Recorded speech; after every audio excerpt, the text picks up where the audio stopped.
first morning session. It is plenary lecture, and it is for my great honor to invite Professor Stewart Cameron from Guy's campus, King's College, London, United Kingdom. Leonard George Rowntree, and now almost forgotten founder of 20th century nurse, American nephrology. Please come, Professor. Good morning, and thank you, gentlemen, for your introduction. I had several projects in view that I was working on that I thought I could present this morning, and I chose the subject of Leonard George Rowntree because it illustrates, his history spans and illustrates a period of nephrological history that has not much been studied and has not much been written about.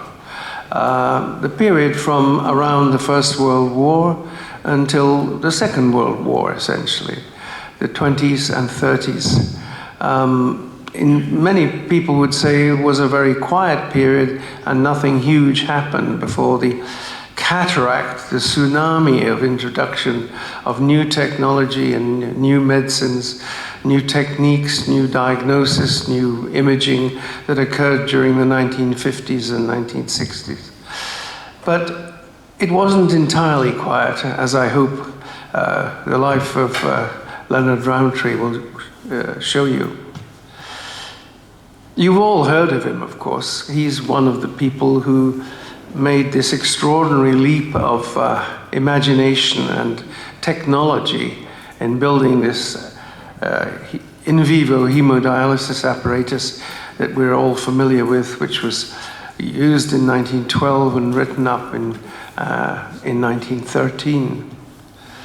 But he did a lot more, Rowntree, than be a pupil of Abel and assist him in the first acute dialyses.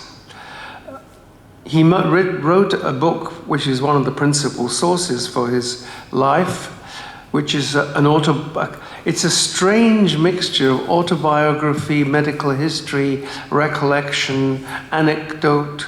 It's very irritating. It cries out for good editing, which it clearly never had. But one way or another, Charles C. Thomas, the famous American publishers, took his quite thick book. I didn't bring it with me to hand out so that people could see it, because it's so heavy, it's not comfortable to carry in your luggage. So we know, of course, his view of his life, but obviously I've had to look at the collateral evidence to make sure that he's telling the truth. And by and large, he did tell the truth. And he obviously kept diaries, and he obviously had a hugely retentive memory, something that I regret to say I no longer have. This just summarizes some of his background. He was a Canadian. We don't know much about his father, but he must have been a successful businessman, because quite clearly there was money in the family from the evidence of the lifestyle that Leonard enjoyed with his family. He studied at the University of Western Ontario, was a very bright student, went into practice initially as a general family doctor in Camden, New Jersey, which is in fact a suburb of Philadelphia. It just happens to spill over the Delaware River. And his account, I have no time to talk about this today, of dealing with the hugely infectious disease-related medicine that he undertook as a general practitioner in the 1900s to the period in the middle 1905, 1907, with syphilis, diphtheria, typhoid, sepsis, tuberculosis, polio, stalking a population with a lot of high mortality, principally in the elderly and the very young. But Rowntree had his eyes on something more, and in 1907 he attended a lecture which Sir William Osler gave, a fellow Canadian, of course, and one of the most notable physicians of all time, came to Camden, gave a talk, and Leonard Rowntree grabbed him and said, "I need some advice." And the outcome of that was that Oslo said that he needed to do research first to train him to become a clinical scientist, as Don Selden would use the phrase. We'll hear from Don later on tape.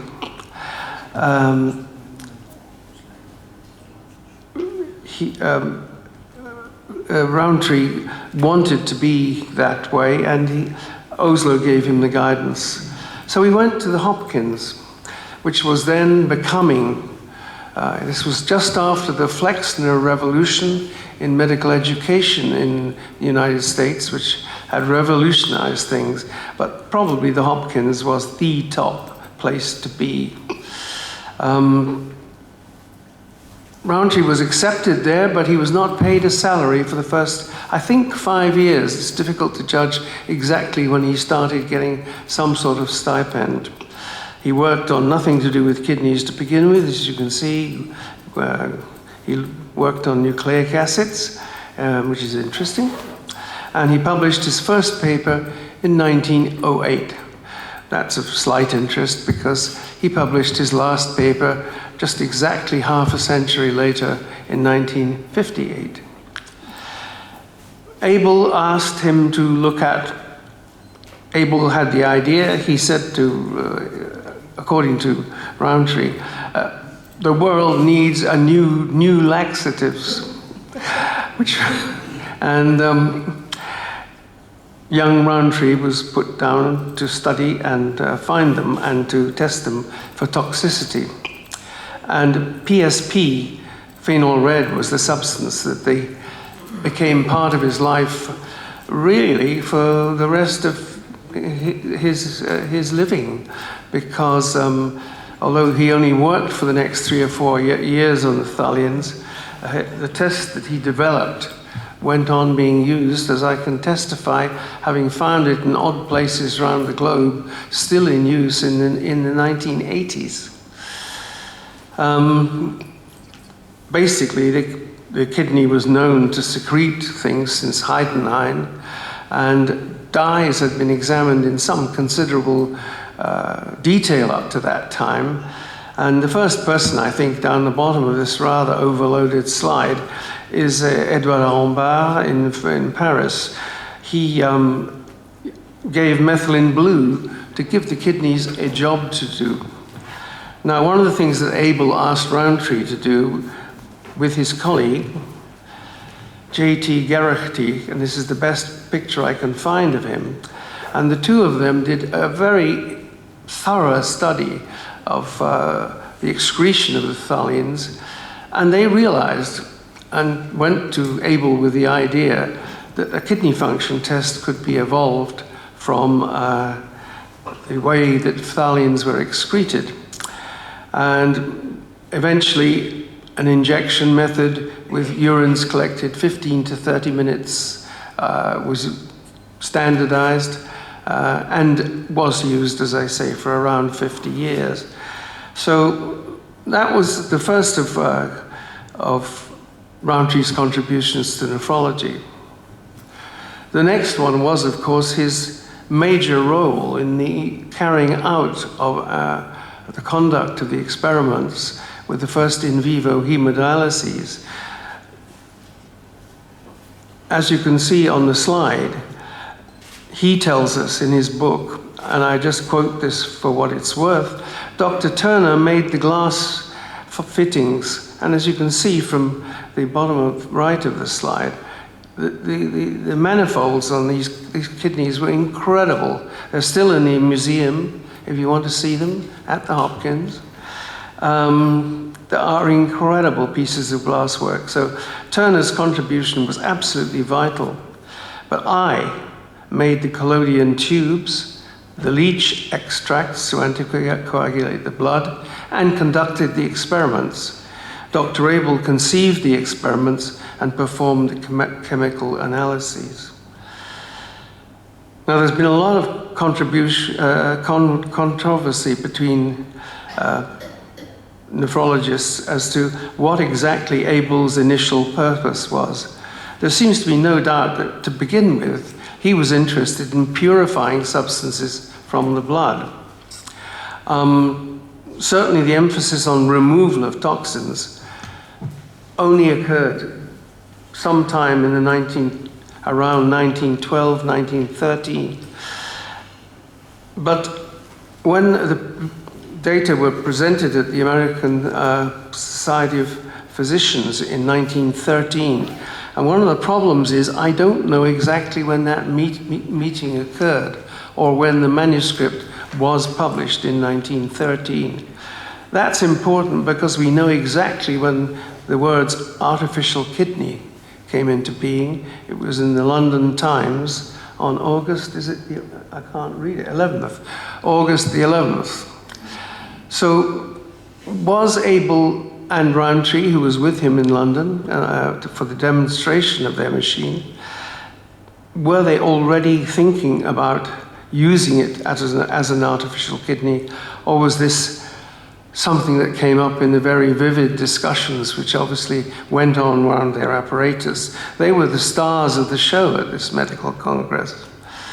And we don't know which came first. I'd like to be able to do more work on that, and at the moment I'm in correspondence with the American Association of Physicians to try and see if we can find out whether they wrote first in 1913 that numerous toxic states consequent upon the retention of toxins in the hope of providing a substitute for the kidney actually was written down before they'd been to London and before the Times, unknown Times writer had put in the words an artificial kidney into the journal. Just by the by, being an intelligent and thinking physician, Rowntree was interested in medical history. And he was also very restless and very industrious. And while he was on holiday with his family in 1911, I think it was, the Rowntree family spent a summer holiday in Europe, which does suggest again that they were quite well off in terms of money. He found he had spare time, quote, quote, and did detailed research on James Parkinson, the neglected English neurologist whom he described as English-born, English-bred, forgotten by the English and the world at large. And interesting, I wanted to put a picture of Parkinson on this slide, and I found that none exist. There is no picture of Parkinson, although everyone knows the name Parkinson's disease. There are several, you can look up articles and you'll see a picture of Parkinson, but it's not the right Parkinson. There were several other doppelgangers going around whose pictures have been put in, but they're none of them authentically of Parkinson. This was before photography, of course, 1817. And his paper is still one of the standard papers on Parkinson. Rowntree had very wide interests. He was a general practitioner at heart, and I'll return to that at the end of my talk.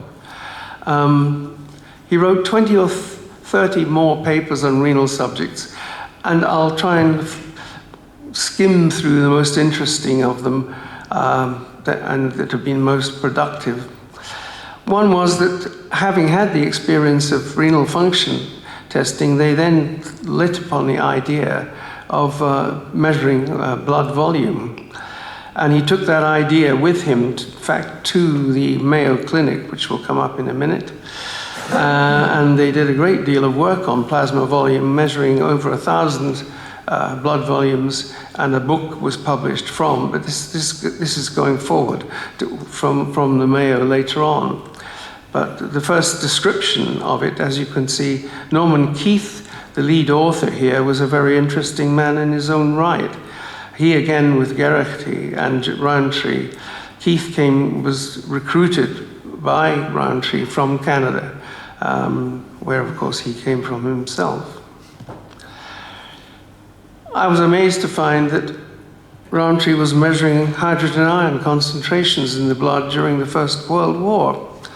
by what sounds like an incredibly complicated and difficult method, but seems to have worked quite well in practice. They dialyzed plasma against saline and then used a standard buffer, and again the thallions come up as the indicator, showing the change in pH, which allowed the measurement of the number of hydrogen ions. And they studied a number of groups of patients, including those with renal failure, other forms of acidosis and alkalosis. And again, Rowntree wrote a book on alkalosis and acidosis. He'd already begun to get a salary, not only as a laboratory worker, but also as a physician, and to do clinics, and had admitting rights at the Hopkins in 1914. But he was invited to become professor during the war at Minneapolis. He moved there despite the fact that it did not look very promising in terms of facilities, assistance, or finance. But he was then drafted, as far as I can see, but I suspect that he pulled as much as he was pushed to run an aviation medicine unit evaluating pilots, physical examination, eyesight, ability to withstand hypoxia, etc., and spent 2 years in France after the US entered World War I. When he returned, he was actually, it seems, in quite considerable demand, but out of a number of offers, he accepted the offer of William J. Mayo of the famous Mayo brothers, who had set up the Mayo Clinic. They were running a clinical service at that point, and what they wanted Rowntree to do, and what he did, was to set up a series of laboratories which did research. This wasn't a university, remember, this is the Mayo Clinic. It's a clinical service. But he set up over the next 10 or 12 years, 8 complete services, including a renal service, obviously without dialysis at that time in humans. But all the major areas of medicine then recognized were, and he recruited a very large number of people to the Mayo Clinic and really made the Mayo Clinic investigationally what it is today. And I don't think he's received any credit for that. We'll come to a possible reason for that in a minute. I apologize for this awful picture, but I've only got a photocopy of this paper. It was in 1923, early on at his time in the Mayo, and a chap called Osborne was working at the Mayo at that time, and he was pioneering the use of iodine.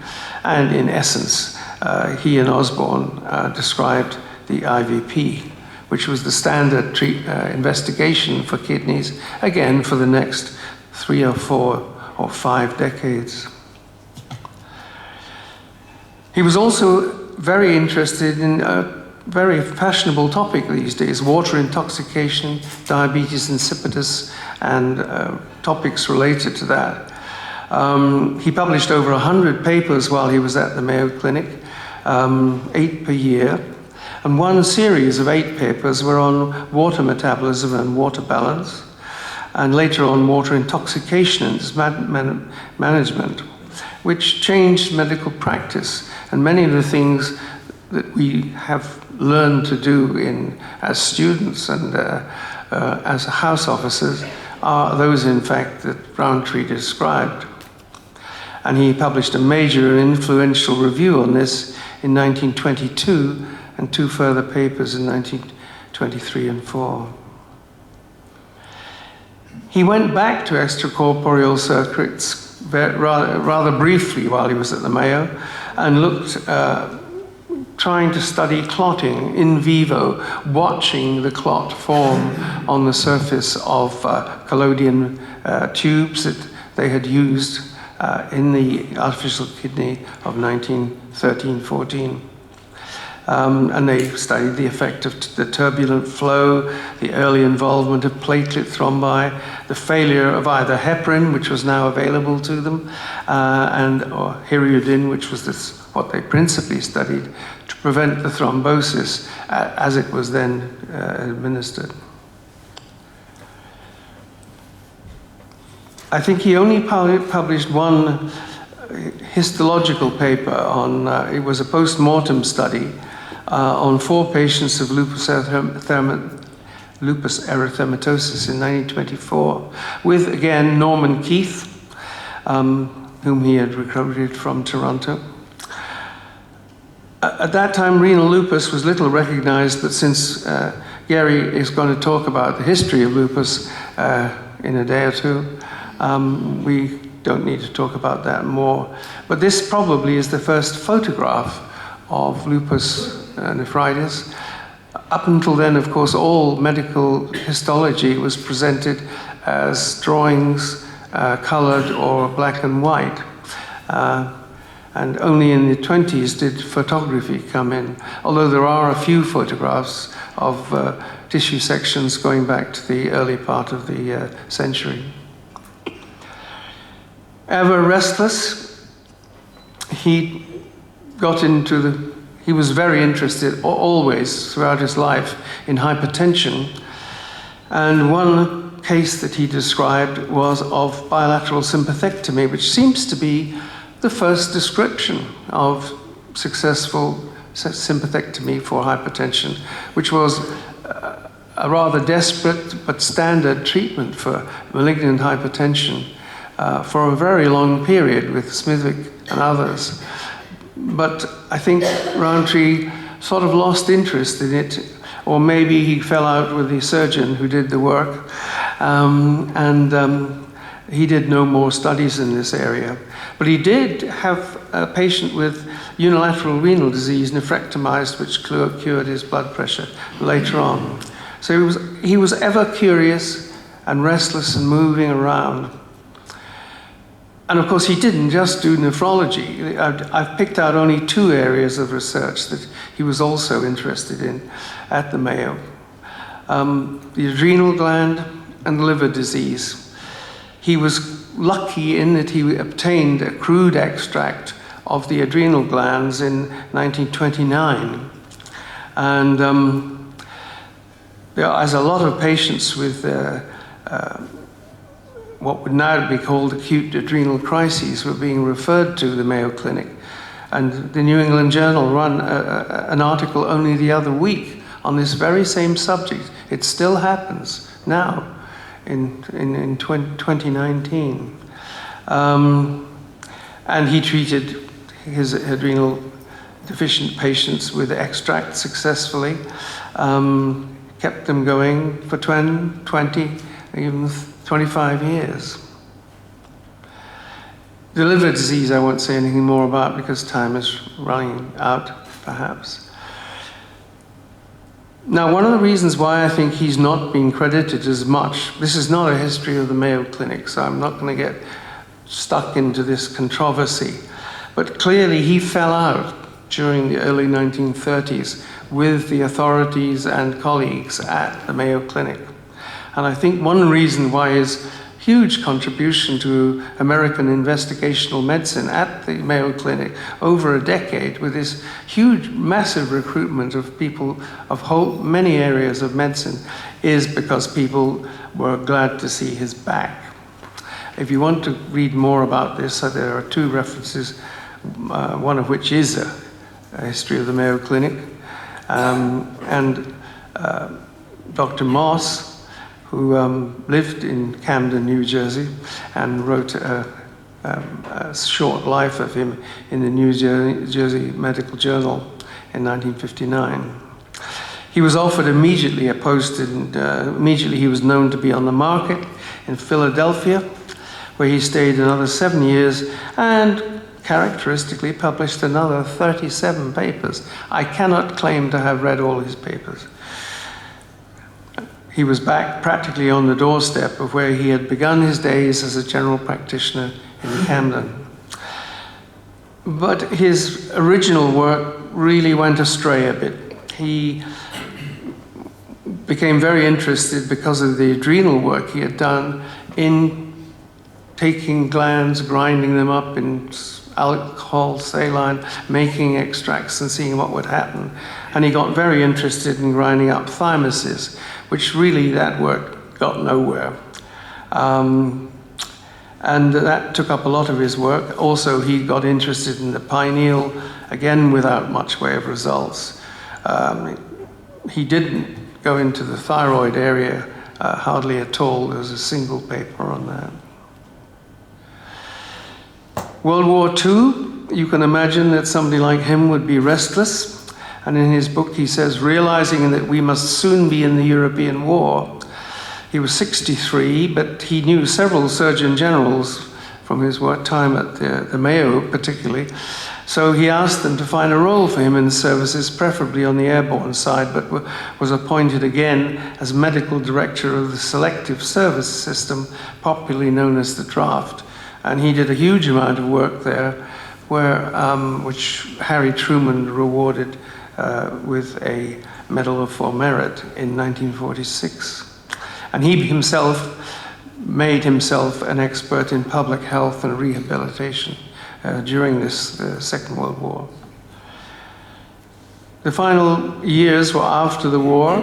He and his wife of more than 30 years retired to Florida, but he couldn't stay still whilst there, despite I haven't gone into his medical history, which was pretty gruesome with multiple and repetitive gastrointestinal bleeds and a whole host of other things. He found time and energy to assist in the foundation of the University of Miami School of Medicine in 1952. And his last paper, a case report in JAMA in 1958, 50 years after his first appeared in JAMA. He was fascinated by the whole range of medicine I've written here, and inside remained a general practitioner. As he wrote in the epilogue to his autobiography, general practice is the essence of medicine. Thank you.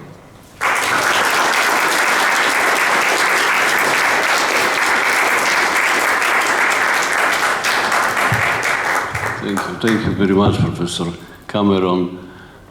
Introduction after the lecture, no discussion. Yes, thank you.